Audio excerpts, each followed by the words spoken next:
ஆமென். அல்லேலூயா. உங்கள் யாவருக்கும் என்னுடைய அன்பின் வாழ்த்துக்கள். பாருங்க, நம்ம வீடுகளில் பயன்படுத்துகிற டேங்கில் தண்ணி ஏற்றி வச்சுருப்போம். நம்ம பாத்ரூமுக்கு, முகம் கழுவ, கை கால் கழுவ, பாத்திரம் துலக்க, இப்படி எல்லாவற்றுக்கும் பயன்படும்படியாக மின்சாரம் கரண்ட் இருக்கும் பொழுது மேலே டேங்கில் ஃபுல்லாக தண்ணி என்ன பண்ணியிருப்போம், ஏற்றி வச்சுருப்போம்.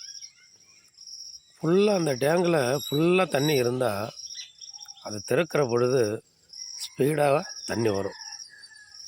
அதுவே கம்மியாக இருந்ததுன்னு வைங்களேன், ஒரு கால்வாசி டேங்க் வந்து கம்மியாக இருந்துச்சுன்னா திறக்கும் போது அந்த ஸ்பீடு இருக்காது, லேசாக தான் வரும்.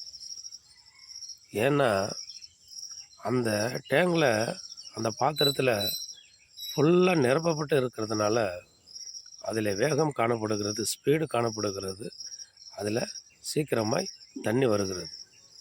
மனுஷனாகிய நம்மளும் ஒரு பாத்திரம்தான், மனுஷனாகிய நம்மளும் ஒரு டேங்கு தான். நம்ம சரீரத்தில் நன்மை எப்படி, நம்ம சரீரத்தில் ரத்தம் தேவையான அளவு, திருப்தியான அளவு அந்த டேங்கில் எப்படி தண்ணி நிரம்பி இருக்கோ, அதே போல் சரீரத்திற்கு தேவையான 12.13 ஹீமோகுளோபின் ரத்தம் வந்து அதிகமாக இருந்தால் தான் மனுஷனுடைய செயல்பாடு, சுறுசுறுப்பு, வேலை செய்கிறது, பேச்சு எல்லாவற்றிலும் சுறுசுறுப்பாக இருப்பாங்க. ரத்தமும் கரெக்டாக என்ன பண்ணணும், அந்த அளவுக்கு மேலே கரெக்டாக இருக்கணும். அப்போ தான் சரீரமும் ஆரோக்கியமாக இருக்கும்.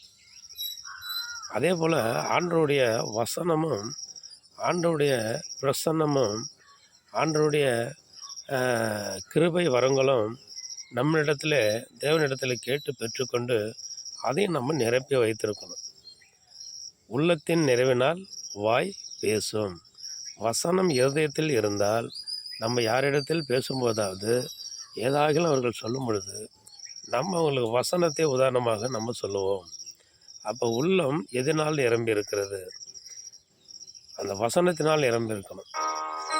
அப்பொழுது நம்முடைய சரீரம் பலப்படும், ஆரோக்கியத்தோடு இருக்கும், சமாதானத்தோடு இருக்கும், சந்தோஷத்தோடு இருக்கும், நம்முடைய பேச்சிலே தெளிவு இருக்கும்.